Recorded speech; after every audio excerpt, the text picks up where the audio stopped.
여러분 안녕하십니까? 금요일 아침 뉴스퍼레이드 홍병준입니다.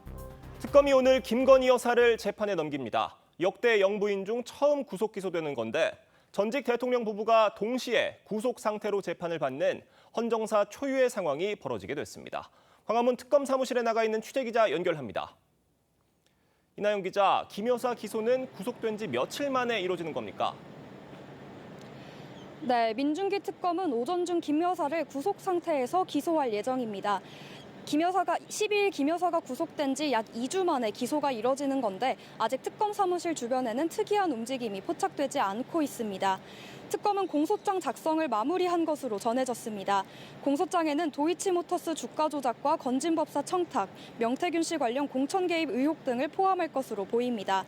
기소되면 김 여사 신분은 피의자에서 피고인으로 전환되며 그대로 구치소에 머물게 됩니다. 특검은 31일 구속 만기를 앞두고 기소함으로써 김 여사 신병을 계속 확보한 채 귀금속 수수 등 다른 의혹 수사를 이어갈 수 있게 됐습니다.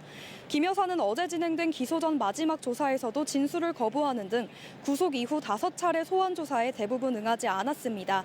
김 여사와의 친분을 내세워 대기업들로부터 투자를 유치한 뒤 수십억 원을 빼돌린 혐의를 받는 집사게이트 핵심 인물 김혜성 씨도 오늘 함께 기소될 예정입니다. 김 여사가 기소되면 내란 우두머리 혐의로 재판을 받는 윤석열 전 대통령과 함께 헌정사 처음으로 전직 대통령 부부가 동시 구속 기소되는 상황이 벌어지게 됐습니다. 광화문 특검 사무실에서 TV조선 이나영입니다. 김건희 의혹 특검이 통일교로부터 불법 자금을 수수한 혐의를 받는 권성동 국민의힘 의원을 소환 조사한 지 하루 만에 구속영장을 청구했습니다. 권 의원은 검찰이 묻지마 영장을 청구했다면서도 현역 의원에게 보장된 불체포 특권은 포기하겠다고 밝혔습니다. 박재훈 기자입니다. 김건희 여사 관련 의혹을 수사 중인 민중기 특별검사팀의 13시간 소환 조사를 받은 국민의힘 권성동 의원. 통일교의 전당대회 도와달라고 하셨습니다. 그런 사실 없습니다.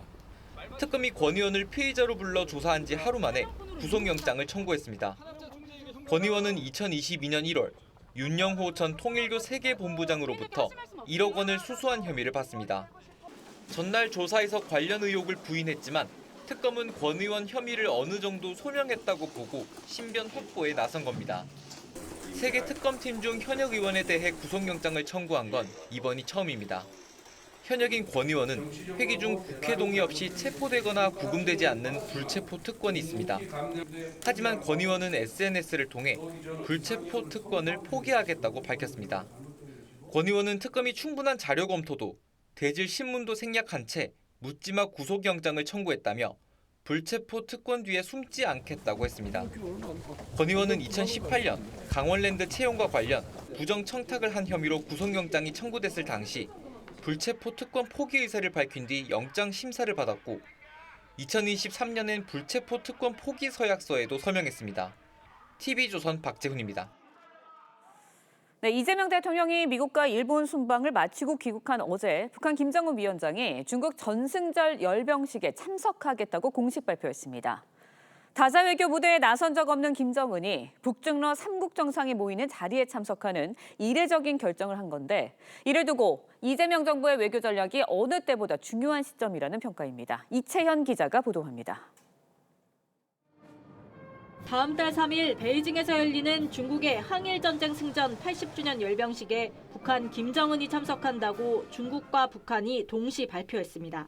俄罗斯总统普京、朝鲜劳动党总书记、国务委员长金正恩 중국이 푸틴에 이어 김정은을 두 번째로 언급한 만큼 열병식을 지켜볼 테난먼 막루에 북중러 지도자 세 사람이 중심에 나란히 자리 잡을 가능성이 커졌습니다. 북중러 정상 최초의 3자 대면이 이뤄지는 건데 별도의 3자 회동 가능성도 열려 있습니다. 북한과 러시아가 밀착한 상황에서 중국이 가세하는 북중러 삼각 협력 구도가 형성되는 모양새입니다. 김정은이 여러 나라 정상이 참석하는 다자 외교 무대에 나서는 건 이번이 처음입니다. 북한 지도자로선 1965년 김일성의 인도네시아 반둥회의 10주년 행사 참석 이후 60년 만입니다. 이번 전승절 행사엔 상하이 협력기구와 브릭스 등 비서방권 정상들도 참석하는데 김정은과의 연쇄 회동이 성사될 수 있습니다. 우리 정부에선 우원식 국회의장이 대표로 참석하기로 예정돼 있지만 김정은과 의미 있는 접촉이 이뤄질지는 미지수입니다. TV조선 이채연입니다. 네, 김정은의 중국 방문 발표 배경에 대해 여러 해석이 나오고 있습니다. 한미일 밀착에 대한 일종의 견제라는 분석과 함께 러시아와 가까워지며 상대적으로 소홀했던 북중 관계 회복이 시급해진 것이라는 시각도 있는데 김정은의 방중 배경, 지선호 기자가 분석했습니다. 김정은의 방중 결정 발표는 한미 정상회담 이틀 만에 나왔습니다. 제가 대통령을 뵙기 전에 미리 일본과 만나서 대통령께서 걱정하실 문제를 다 미리 정리했다. 김정은의 방중이 한미일 안보 협력에 대한 맞대응 성격이란 해석이 나오는 이유입니다. 러시아와 우크라이나 전쟁이 끝나간다는 점도 방중 결정에 영향을 미쳤을 수 있습니다. 러시아와의 밀착 과정에서 상대적으로 소원해진 중국과의 관계 회복을 통해 추가적인 경제 지원을 확보하겠다는 의도도 깔려 있다는 겁니다. 김정은이 중국을 방문하는 건 지난 2019년 이후 6년 8개월 만입니다. 러시아와 북한 간의 협력 관계는 지속이 되겠지만은 북한으로서는 그 이후의 상황을 대비해서 중국과의 관계를 복원할 그런 시점이 되었다고 볼 수가 있습니다. 트럼프 대통령이 김정은과의 대화 의지를 여러 차례 강조한 데 따른 전략적 움직임이란 시각도 있습니다. 실제로 김정은은 지난 2018년과 2019년 1, 2차 미북 정상회담이 열리기 한 달 전 나란히 중국을 방문한 바 있습니다. 당시에도 중요한 외교적 결정을 앞두고 북중이 대응 전략을 논의했을 거란 관측이 나왔습니다. 김정은이 예상을 깨고 다자 외교 무대에 나선 건 단순한 이벤트를 넘어 전략적 계산이 깔린 행보란 분석입니다. 한반도 정세의 주도권을 쥐려는 김정은의 결정에 우리 외교 전략도 중대한 시험대에 오르게 됐습니다. TV조선 지선호입니다. 전해드린 대로 북한 김정은 국무위원장이 내달 3일 중국 전승절 기념식에 참석할 예정입니다. 네, 자세한 소식 강준영 한국외대 국제지역대학원 교수와 함께 짚어보도록 하겠습니다. 교수님 안녕하세요. 안녕하세요. 네, 안녕하세요. 교수님, 이 전승절 행사라고 한다면 여러 나라 정상들이 모이는 네. 자리잖아요. 그러니까 김정은 위원장이 다자 외교 무대에 오르게 되는 건데 이게 집권 후에 처음이라고 합니다. 네, 이게 그렇습니다. 어떤 계산이 깔려 있다고 보십니까?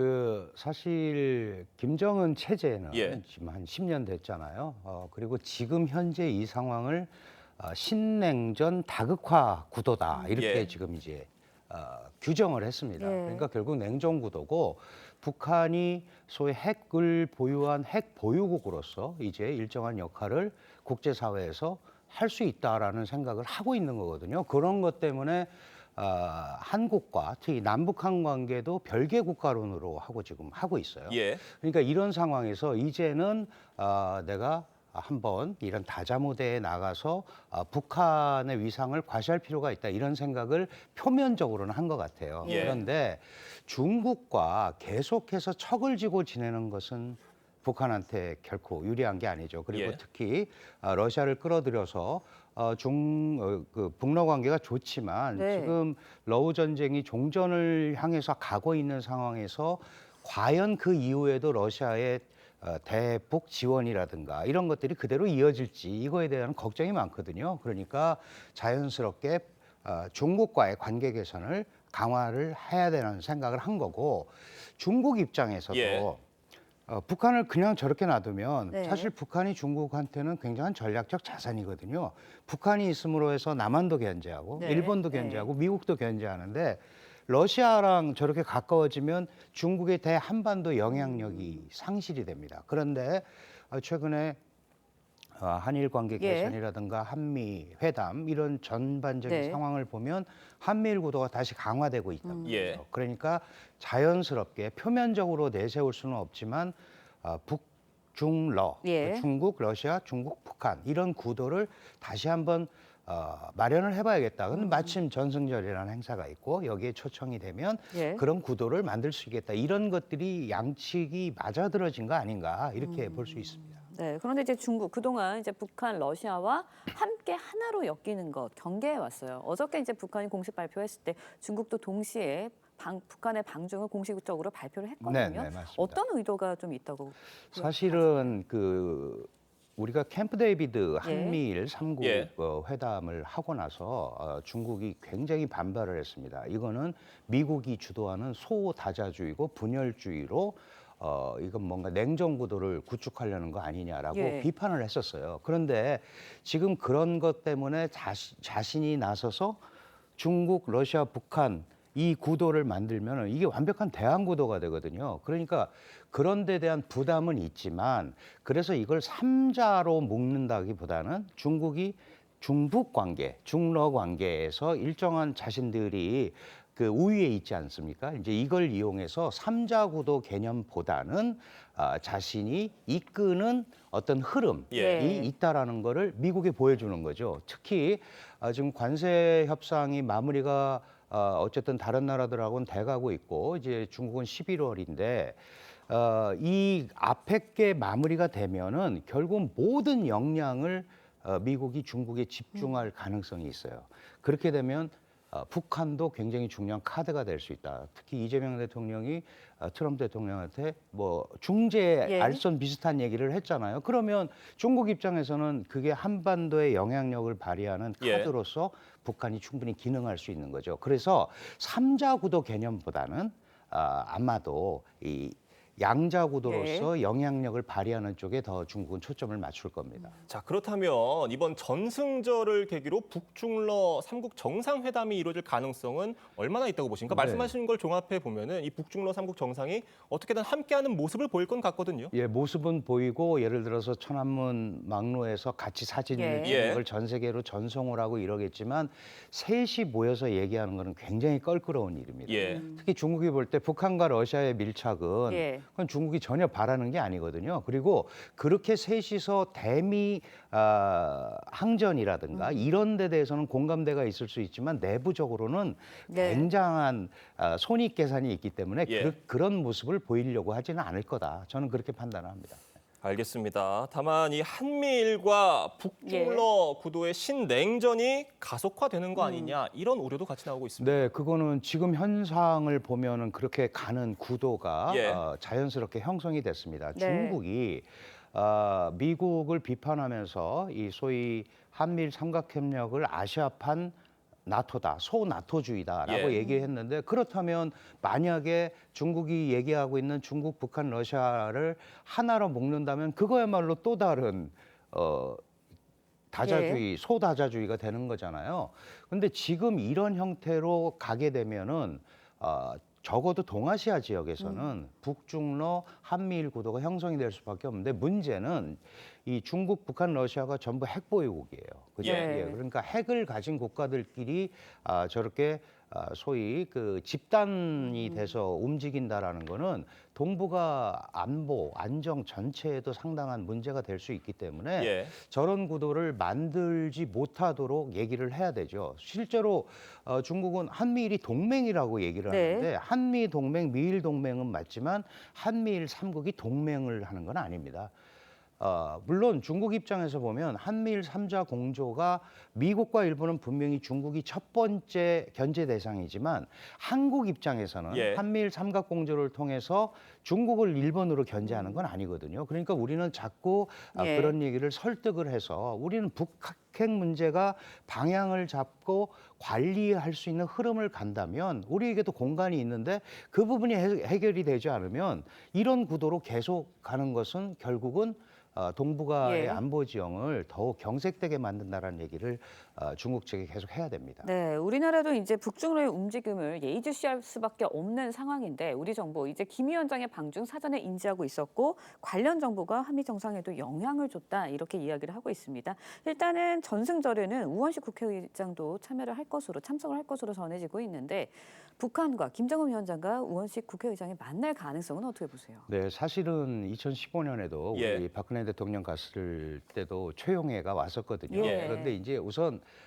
어떤 주제를 가지고 뭐 지나가다 악순환할 수 있겠지만 그런 분위기를 만들지를 않았어요. 의전 자체가 다르고 하나는 국가 원수고 그렇죠. 또 한 분은 그렇지가 않으니까. 국회의장이죠. 네, 이번에도 아마도 지금 그 중국의 초청 명단 발표 1번이 푸틴이었고 2번이 김정은이었단 말이죠. 예. 그만큼 앞에다 세워놨거든요. 그런데 그런 구도를 한국에서 온 국회의장과 이렇게 만나게 하면서 희석시킬 필요는 중국이 전혀 없는 거죠. 그래서 그런 분위기는 안 만들 거고 북한도 지금 남북한을 별개 국가로 하고 한국과는 얘기하지 않겠다고 얘기하고 있는 상황이기 때문에 북미 관계라든가 북중 관계라든가 이런 큰 틀이 형성되기 전에는 어떤 형태로든 간에 북한의 최고 지도자가 남한의 지도자급 인사를 만나는 거는 피하려고 할 거다.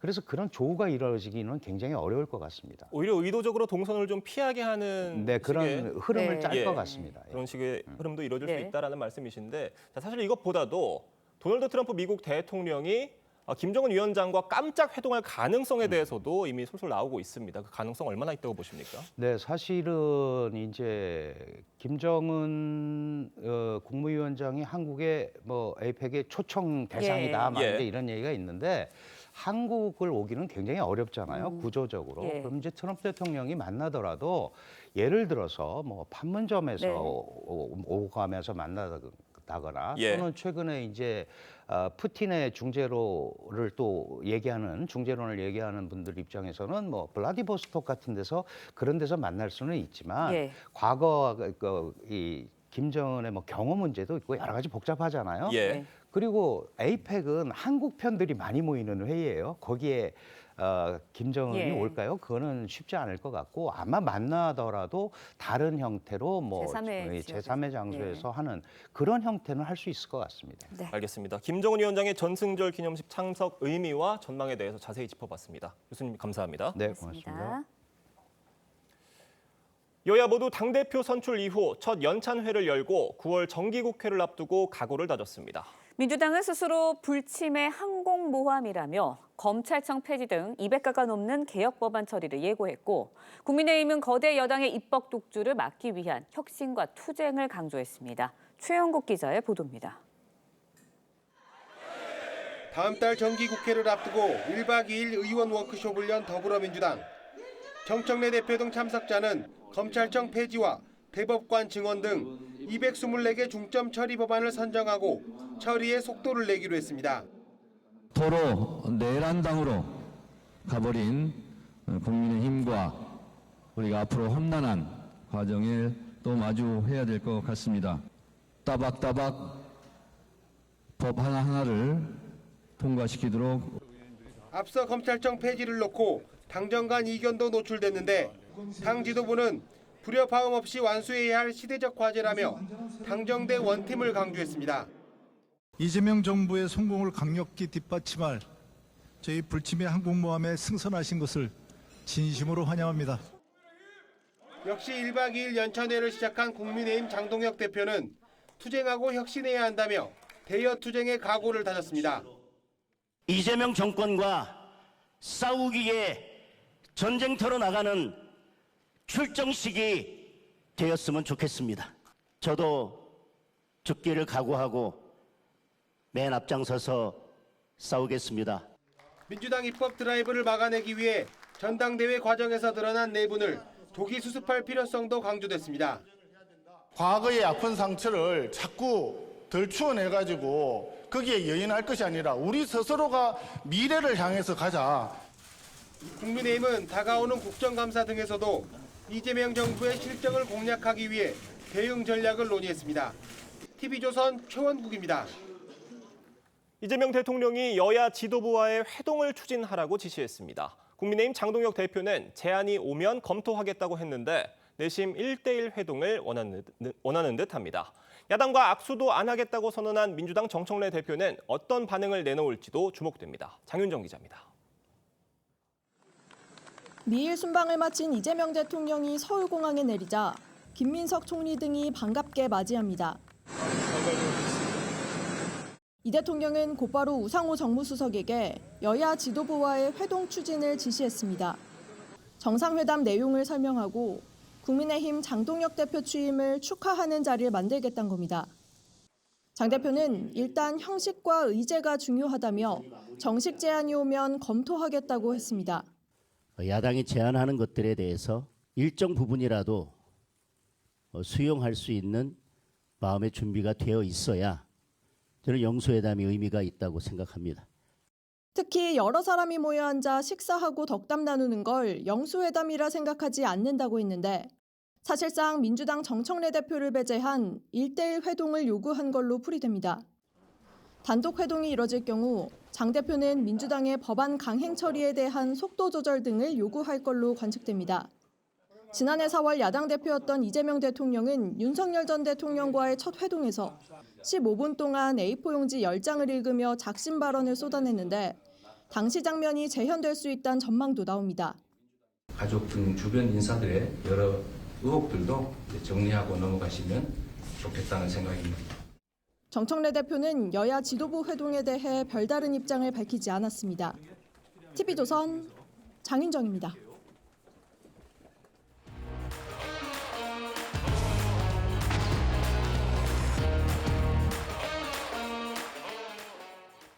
정치권 소식 짚어보는 아침의 맞소 시간입니다. 패널 4분 모셨습니다. 김진욱 더불어민주당 전 대변인, 노동일 파이낸셜 뉴스 주필, 조연삼 변호사, 최진영 변호사 나오셨습니다. 안녕하세요. 네, 안녕하십니까. 김건희 특검이 권성동 국민의힘 의원을 소환 조사한 지 하루 만에 구속영장을 청구했습니다. 권 의원 모습 보고 얘기 나눠보겠습니다. 특검 측이 제기한 각종 의혹에 대해서 저는 결백합니다. 그렇기 때문에 당당합니다. 통일교의 전당대회 도와달라고 하셨습니까? 그런 사실 없습니다. 윤영호 본부장이랑 대통령 만남 주선하셨을까요? 특검 수사 시작되고 윤영호 본부장과 연락하셨습니까? 말 맞추기 시도하셨나요? 그런 적 없습니다. 권성동 의원이 들어갈 때와는 달리 13시간 조사를 마치고 나온 뒤엔 다소 좀 수척해진 모습으로 짧게 대답을 했는데 소환 조사한 지 하루 만에 구속영장을 청구했다는 거, 이거 어떤 의미입니까?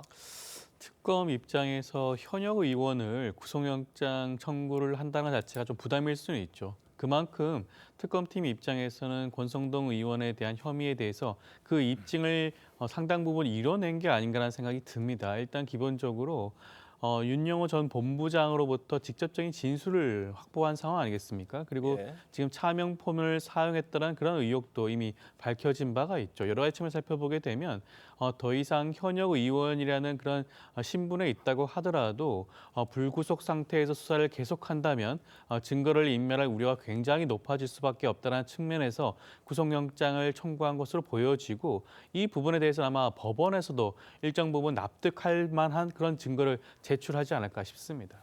참, 이 구속 기로에 선 국민의힘 권성동 의원입니다. 위기라면 위기인 상황인데 불체포 특권을 스스로 포기하겠다 이런 입장을 냈어요. 이거 굉장히 정치적인 수 같습니다.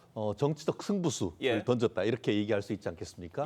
본인의 그 소셜 미디어에 보면은 이미 문재인 정권에서도 본인에 대한 구속영장을 쳤지만 결국 그 구속영장이 기각됐고 최종적으로 대법원까지 가서도 무죄를 받았다. 이번 같은 경우에도 본인이 직접 그 적극적으로 해명을 했고 또 이 돈을 줬다는 사람 측에 대해서 대질까지 해달라라고 했지만 그런 것을 생략하고 묻지마 구속영장을 청구했다라면서 강력 반발을 하고 있는데요. 어쨌든 본인으로서는 그 죄가 없다라는 얘기와 함께 내가 현역 의원으로서 지금 회기 중이기 때문에 체포 이게 보면은 그 절차에 대한 어떤 특권을 주장할 수도 있지만 내가 무고하기 때문에 그런 부분에 대해서 나의 어떤 불체포 특권을 포기하겠다라는 그런 정치적 메시지를 남겼습니다. 다만 아시다시피 헌법상 권한이기 때문에 이 부분은 절차는 절차대로 진행되겠지만 어쨌든 현재로서는 권성동 의원이 본인의 적극적인 무죄, 무고를 지금 주장하는 상황인 것은 분명합니다. 말씀해 주신 대로 체포동의안 그 절차는 절차대로 진행이 돼야 되는 상황인데 그럼 가결 수순이라고 볼 수가 있는 겁니까? 현실적으로 그 국회법에 보면은 제적 과반수에 출석 과반 이런 식으로 돼 있지 않습니까? 결국 그 관건은 민주당 국회의원들이 어떤 식으로 표를 던지느냐인 것인데 현재 이른바 내란 특검 뭐 이런 부분에 대해서 굉장히 그 강한 드라이브를 거는 상황이다라고 할 경우에는 개인적인 친분이 민주당이 있겠지만 민주당 국회의원들로서는 뭐 당 표결을 하지 않는다 하더라도 어쨌든 가결되어서 영장실질심사에 설 가능성 현실적으로 좀 더 높지 않을까 예측합니다. 네, 국민의힘에선 권성동 의원에 대한 영장 청구를 두고 정치 특검에 비열하고 노골적인 야당 탄압이라고 비난을 했습니다. 반발이 나올 수밖에 없는 상황 같아요. 뭐 야당 정치인 중에서 첫 번째 구속영장 청구한 사례가 됐기 때문에 야당 입장에서는 그렇게 주장을 할 수 있습니다만 뭐 저는 동의하기는 좀 어렵다 이런 말씀을 드리고요. 그 여야 정치인이라고 그 중에 부정부패에 대해서 성역이 있을 수 없다라는 부분은 뭐 명확한 거 아니겠습니까? 그렇기 때문에 권성동 그 의원과 통일교 측의 유착 관계가 여러 증거 자료로서 지금 확인이 되고 있는 상황이기 때문에 특히 이 상황 속에서 구속영장을 청구할 수밖에 없는 또 증거 인멸의 우려가 상당히 있다라고 판단이 된 부분이 있기 때문에 이것에 대한 구속영장 청구는 뭐 당연하다 이렇게 보고 있습니다.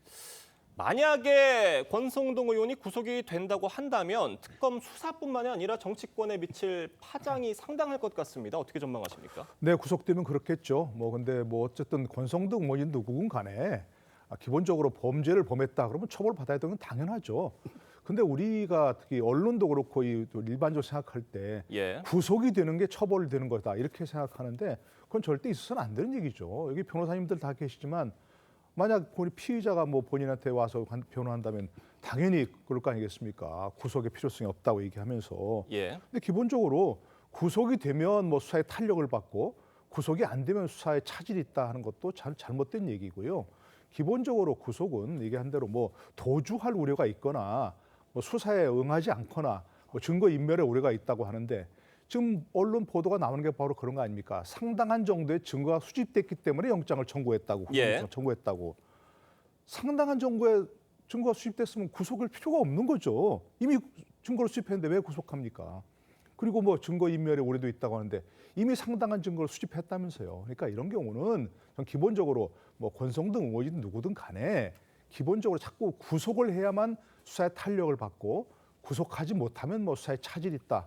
이거는 있을 수 없는 일이고 기본적으로 특검이 이번 국민의힘 당사의 뭐랄까 그 당원 명부 이런 걸 가져갈 필요가 있다 그러면 기본적으로 필요한 부분만 요청하는 게 있지 않습니까? 무조건 압수수색하는 게 아니고 그러니까 기본적으로 필요한 부분 이러이러한 부분이 있어서 볼 때 있다 그러면 하는 필요가 있지만 꼭 권성동 의원을 구속해야만 그런 것이 되고 그렇지 않으면 안 된다.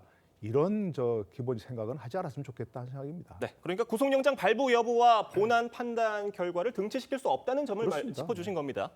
이런 가운데 특검은 오늘 김건희 여사를 재판에 넘길 예정입니다. 영상으로 보겠습니다.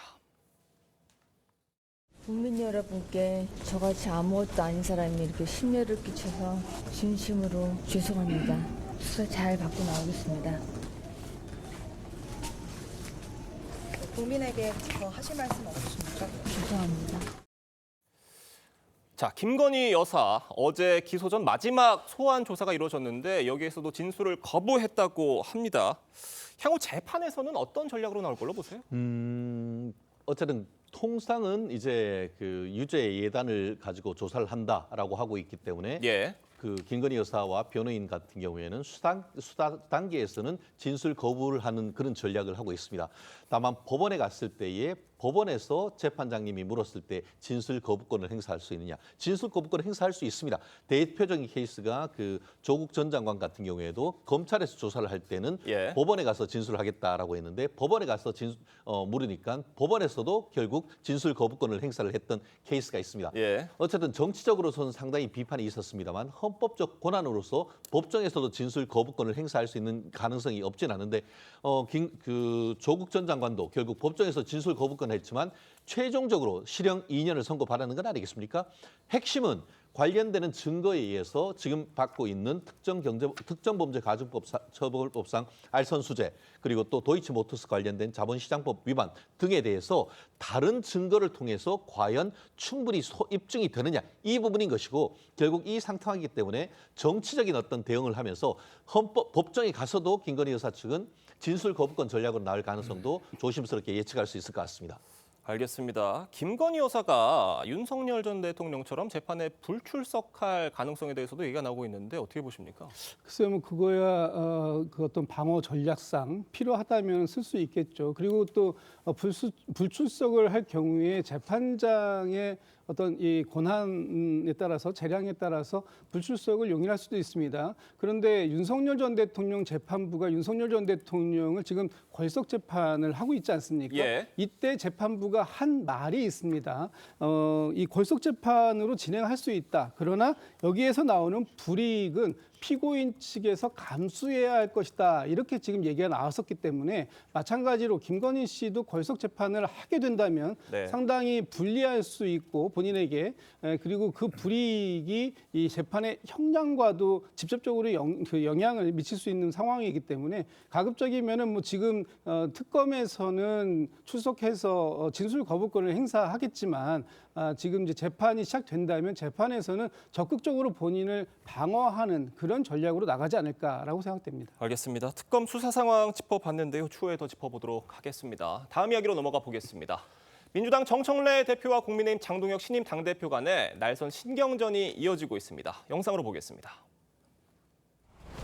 윤석열상 윤어게인을 주장해서 도대체 무엇을 하자는 건지 모릅니다. 비상계엄 내란을 어게인 다시 하자는 건지 뭔지 알 수가 없습니다. 우선은 질문을 보고 빵 터졌습니다. 왜곡과 망상으로 점철된 정치 공세에 대해서는 굳이 제가 답할 필요가 없을 것 같습니다. 헌법 수호 세력과 헌법 파괴 세력, 민주주의 수호 세력과 민주주의 파괴 세력의 전선이 다시금 형성된 것을 우리는 직시하고 긴장감을 놓지 않고 의원님들께서 총단결해 주시기 바랍니다. 국민들에게 희망을 주기 위해 이재명 정권과 싸우기 위해 전쟁터로 나가는 출정식이 되었으면 좋겠습니다.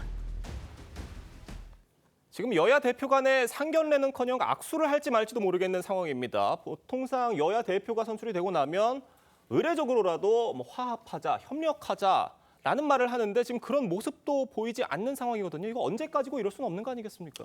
글쎄요, 뭐 이걸 정치라고 해야 되나요? 두 사람 간의 이런 그 뭐 감정 싸움 이런 것들은 참 유치한 싸움이죠. 한마디로 그 왜 유치원생들이 나 너하고 안 놀아 뭐 이런 식의 그런 싸움을 국민들 앞에 보여주고 있다고 할 수밖에 없는 거고요. 예. 민주당이 지금 거대 여당 아닙니까? 그러면 얼마든지 손을 내밀어도 뭐 협치를 하자 그래도 야당이 할 수 있는 게 별로 없습니다. 그런데 이렇게 하고 있는 것은 참 보기 참 딱하다 하는 말밖에 할 수 없고요. 지금 뭐 여론조사 구체적인 수치를 들 필요는 없지만 민주당도 그렇고 이재명 대통령도 그렇고 지지율이 많이 떨어지고 있거든요. 초창기보다. 그 왜 그러냐? 예. 저 민주당 정청래 대표의 유치한 언덕이 상당한 역할을 하고 있습니다. 네, 그러니까 좀 제대로 정신을 차려서 정치를 했으면 좋겠다는 생각이 들고요. 특히 장동혁 대표는 저는 이재명 대통령을 조금 벤치마킹할 필요가 있습니다. 뭐 잘하고 못하고를 떠나서 예. 야당 시절에 이재명 대표가 그 위안부 합의라든지 또 징용공 배상 문제 이런 거에서 얼마나 그 강경했습니까? 뭐 삼전도의 굴욕이라고 얘기했고 뭐 글쎄 표현이 좀 그렇습니다. 뭐 어쨌든 뭐 강간당한 그런 딸의 뭐를 동의도 구하지 않고 부모들이 돈 받고 있다 이렇게 어마어마한 얘기를 했거든요. 근데 지금 보이는 모습 어떻습니까? 대통령 돼서는 예. 아유 뭐 가서 뭐 그런 거 이의제기 않겠다 하고 뭐 속된 말로 아리가또 하지 않습니까?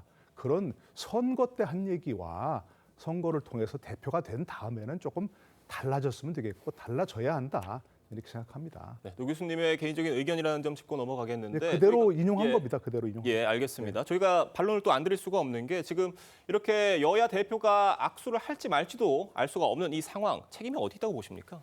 글쎄요, 뭐 책임이 양쪽에 똑같이 있지 예. 않겠습니까? 물론 이제 뭐 보시는 분들에 따라서는 조금 더 여당 대표가 포용력 있게 손을 먼저 내밀어줘야 된다라고 보시는 분들도 계실 수 있고 예. 또 야당 대표가 새롭게 선출된 만큼 이제 야당 대표도 협치에 응하는 그런 모습을 좀 보여줄 필요가 있겠다 이렇게 말씀하시는 분들도 계시기 때문에 저는 뭐 어느 쪽이 지금 일방적으로 잘잘못을 얘기하는 것은 뭐 중요하지 않다고 봅니다. 문제는 양당의 대표가 선출된 만큼 이제부터 양당의 대표가 국민들 앞에서 책임 있게 행동하는 모습을 보여주는 것 이것이 굉장히 중요하다고 보여지고요. 이번 정기국회가 아마 그런 모습을 평가받는 자리가 될 것이다라고 보여집니다. 정기국회라는 게 원래 양당이 총력전을 다해서 화력을 집중할 수밖에 없는 그런 상황입니다. 여기에서 법률안이라든지 국감이라든지 아니면은 예산안까지 처리해야 하는 이런 100일간의 대장정이 이제 눈앞에 펼쳐지게 될 텐데 그 과정들 속에서 어느 당이 좀 더 유능한 모습을 보여주느냐 이런 것들이 국민들께서 잘 평가하실 것이다. 야당은 야당대로 또 여당은 여당대로 국민들을 위해서 보여줄 수 있는 최대치를 보여주기 위한 노력을 하는 것으로 하기 위해서 어제도 양당이 공의 연찬의 워크숍들을 진행하지 않았습니까? 예. 앞으로 이 과정들 속에서 나오는 그런 모습들이 새롭게 평가받게 될 것이고 그 과정들 속에서 여야가 협치를 할 수 있게 하는 것, 이 누가 먼저 손을 내미느냐 이런 부분들은 좀 관심 포인트가 될 수 있을 것 같습니다. 네, 뭐 말씀해 주신 것처럼 어제 여야 모두 연찬회가 진행이 됐습니다. 뭐 각각 다 강한 목소리들이 나왔는데 민주당에서는 개혁 완수를 강조를 하면서 본격적인 입법 드라이브를 시동을 걸 태세였어요. 그렇습니다. 여야가 어느 곳에 했느냐? 예. 영종도에서 했습니다. 그런데 여당인 민주당은 5성급 특급 호텔에서 이와 같은 행사를 그렇습니까? 했는 반면에 예. 국민의힘 같은 경우에는 공기업 연수원회에서 해서 예. 현재의 여야 간의 어떤 그 기세를 좀 간접적으로 볼 수 있는 상황이었던 그런 것 같고요. 차이가 있었네요. 말씀하신 것처럼 지금 민주당 같은 경우에는 이 추석 이제 9월 달부터 이제 정기국회가 되니까 10월 중순에 있는 추석 전에 속전속결로 이른바 민주당이 생각하고 있는 개혁 입법 200여 개를 적극적으로 통과시킨다라는 것 아니겠습니까? 특별히 이번 국회 같은 경우에는 건국 이래 있었던 그 검찰청을 아예 역사 속으로 보내버리는 그런 정부 조직법 개혁 그리고 또 지금 이 부분과 관련해 가지고 대통령 임기와 공기업장의 임기를 같이 맞추는 공공기관 운영법 이런 부분들을 지금 한꺼번에 다 통과시킨다라고 하는데 예. 과연 이와 같은 것이 국민의 어떤 눈높이에 맞는 것인지 어떤 쟁점 법안에 대해서 지금까지 했는 것처럼 여야 간의 협의를 거쳤어야 되는데 이런 부분에 대해서 어떤 반발, 과연 그에 대한 결과는 결국 민주당이 지지율로서 책임져야 되는 부분이 아닌가 생각합니다. 알겠습니다. 참 여야 간 전운이 감도는 상황인데 국민의힘이 법사위 간사에 파격적으로 나경원 의원을 배치를 했습니다. 이렇게 되면 6선 위원장에 5선 간사예요. 굉장히 법사위장이 더 뜨거워질 것 같습니다. 그렇죠. 보통 간사라고 한다면 재선 의원들이 많이 맡는 자리긴 하죠. 예. 물론 법사위가 굉장히 중요한 상임위라고 불려지긴 하지만 이례적인 경우라고 할 수가 있겠고요. 예. 나경원 의원 같은 경우는 전 원내대표 출신이기도 하고 다선 의원, 5선 의원이기도 하지 않겠습니까? 이번에 연찬회를 통해서 나경원 의원을 법사위 간사로 내정하면서 했던 말이 여당의 입법 폭주를 막겠다라는 그런 취지였어요. 법사위 간사로서 여러 가지 현행 법안들에 대해서 심사를 하면서 그 법안의 그런 잘잘못을 가린다거나 그 부분을 지적할 수는 있겠죠. 그렇지만 일성으로 이런 폭주에 대한 그런 브레이크를 걸겠다 이런 식의 주장을 하는 것 자체가 저는 법사위가 굉장히 기행적으로 운영될 가능성이 높아지는 것이 아닌가 하는 측면에서 과연 이것이 국민들에게 유리하게 국민들에게 이익이 되는 방향으로 진행될 것인가의 측면에서 살펴보게 되면 굉장히 우려스럽다고 할 수가 있겠고요. 앞서 지금 민주당에서 여러 가지 개혁 법안들에 대해서 입장을 밝혔지 않겠습니까? 이 법안들은 갑자기 나온 법안들이 아니고요. 지난 총선과 지난 대선을 통해서 국민들의 눈높이, 국민들의 목소리를 반영한 각종 개혁 법안들이라고 할 수가 있겠습니다. 나경원 신임 간사 입장에서는 그러한 부분들을 충분히 감안해서 여야 합의를 통해서 건전한 그런 법사위 문화를 만들어주는 것이 국민에게 더욱더 유리하고 바람직하지 않을까 싶습니다. 알겠습니다. 여야 간 강대강 대치가 이어지는 가운데 이재명 대통령이 여야 지도부 회동을 지시하면서 협치의 물꼬가 트일지 주목이 되고 있습니다. 이 대통령과 장동혁 대표 발언 들어보겠습니다. 대통령 입장에서는 공식적인 법적인 야당의 대표가 법적인 절차를 거쳐서 선출되면 대화해야죠. 당연히 대화해야죠. 야당을 배제해서는 안 되는 게 당연하다고 생각해요. 힘들더라도 대화는 당연히 해야 됩니다. 분명 말씀드리고 싶은 것은 여러 사람이 모여 앉아서 식사하고 덕담을 나누는 그런 영수회담이라면 저는 영수회담이라고 생각하지 않습니다. 형식과 의제가 가장 중요하다고 생각합니다. 야당이 제안하는 것들에 대해서 일정 부분이라도 수용할 수 있는 마음의 준비가 되어 있어야 저는 영수회담이 의미가 있다고 생각합니다. 장동혁 대표 입장으로서는 뭐 여러 명이 하는 그런 회담에 가서 뭐 들러리처럼은 안 서 있겠다 이런 얘기인 것 같거든요. 1대1 회담을 하고 싶다는 얘기 같습니다. 글쎄요, 대통령실에서는 제안을 했다는 것이고 예.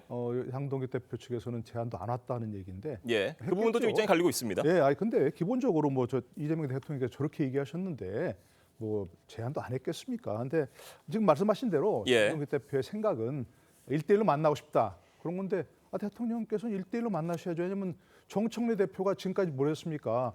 대화는 사람과 하는 것이고 악수는 사람과 하는 것인데 만약에 지금 여야 대표 함께 만나면 할 수 없이 악수해야 될 거 아닙니까? 대화도 해야 되고. 근데 정청래 대표가 만나고 싶겠습니까 지금?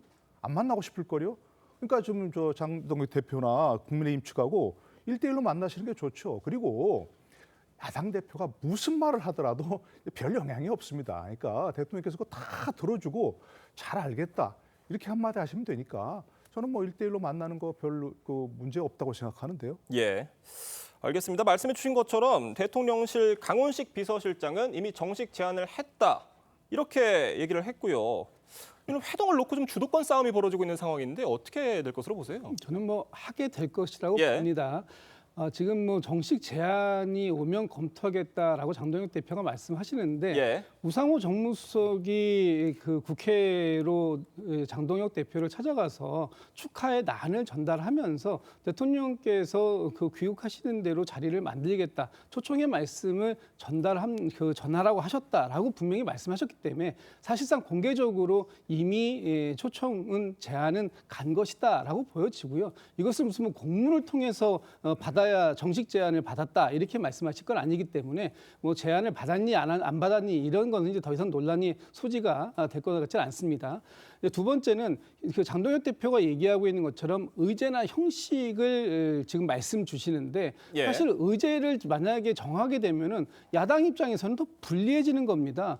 대통령께 야당 입장에서 하시고 싶은 얘기를 전체를 구애 없이 다 할 수 있는 자리를 스스로가 부폭을 좁히는 그런 일을 할 이유가 없는 것이고요. 형식도 마찬가지라고 봅니다. 윤석열 전 대통령 야당 대표, 제1야당의 대표를 만나는데 700여일 걸렸습니다. 그리고 식사도 안 하고 그냥 차 한잔 마셨습니다. 이런 그 형식이나 이런 것이 중요한 것이 아니라 대통령을 만나서 야당의 입장을, 국민의 입장을 정확하게 대변하겠다 하는 그런 자세라면 언제 어디서든지 만날 수 있다라고 말씀하시는 게 야당의 장동혁 대표가 하셔야 하실 말씀이 아닐까 싶습니다. 알겠습니다. 장동혁 대표는 어찌됐건 1대1 회담을 원하는 듯 보이는데 이재명 대통령이 제안한 건 여야 대표 회담이기 때문에 정청래 대표가 어떤 입장을 보일지도 굉장히 주목이 되고 있거든요. 어떻게 예상하세요? 정청래 대표 입장에서야 같은 테이블에 앉고 싶겠죠.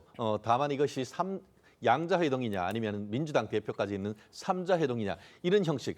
아니면은 어떻게 보면은 여야뿐만 아니고 다른 군소 정당까지 다 모이는 이런 사실 다양한 형식이 있을 수 있는데 그와 같은 악마는 디테일이 있다 하듯이 지금 강훈식 비서실장 같은 경우에는 이미 제안했는데 또 무슨 얘기냐라고 얘기하지만 어떤 행사를 할 때는 의전이 절반 아니겠습니까? 그런 부분에 대한 어떤 확실한 가이드라인이 없는 상태에서 했다고 하면 과연 이와 같은 여야 영수회담 제안은 좋았습니다만 과연 이루어질 수 있을지 말씀드린 것처럼 지금 정청래 당 대표 같은 경우에도 본인 정치를 하는 상황 속에서 이 당과 어떻게 보면 용산 사이의 어떤 할랭기류 이런 부분들이 좀 읽히는 것 같습니다.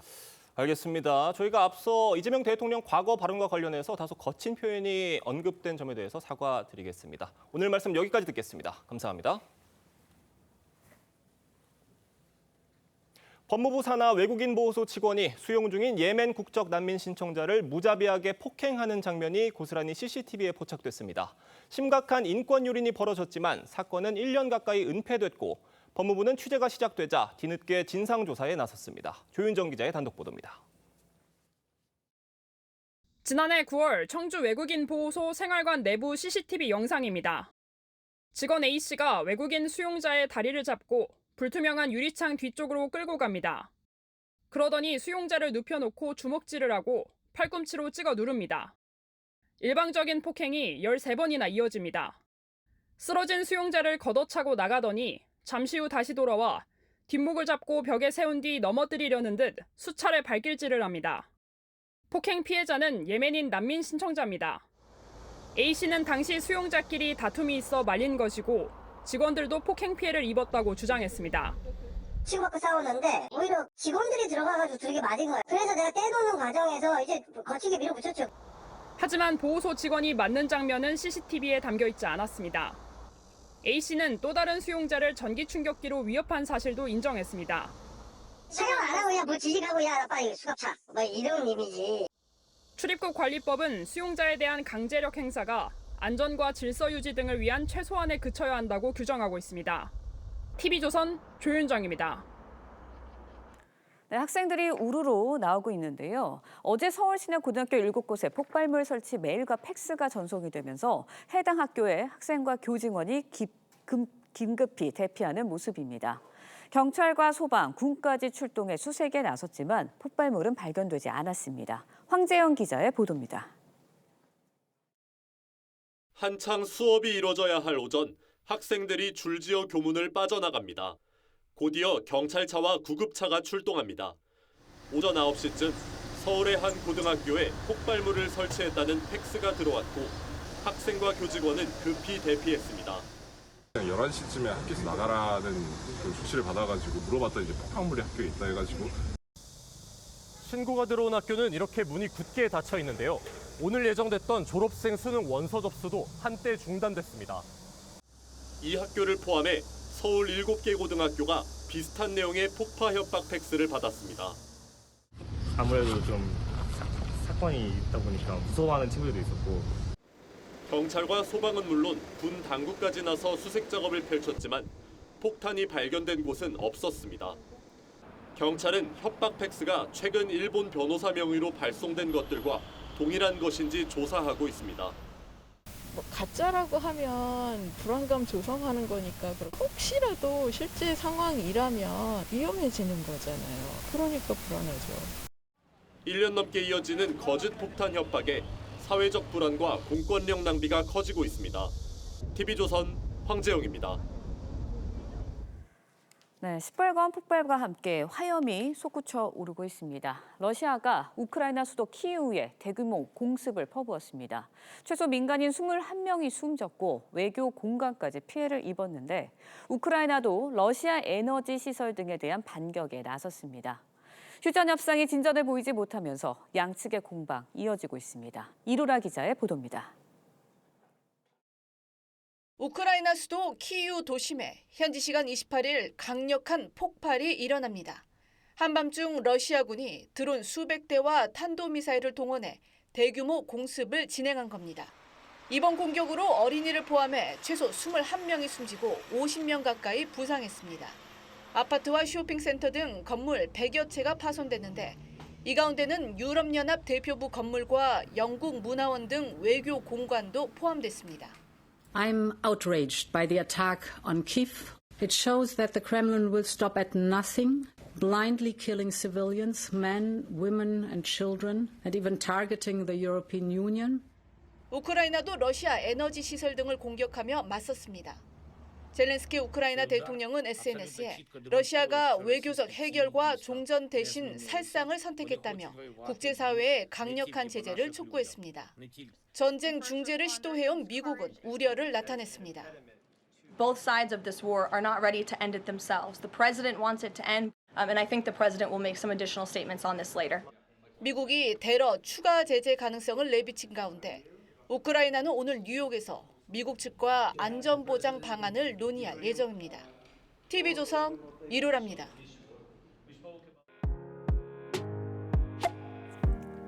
렌즈에 담긴 그 순간 그 의미를 짚어보는 시간이죠. 사진 기자가 선택한 아침 현장입니다. 오늘은 조선일보 사진부 오종찬 기자와 함께합니다. 안녕하세요. 오늘 아침에 볼 사진 어떤 건가요?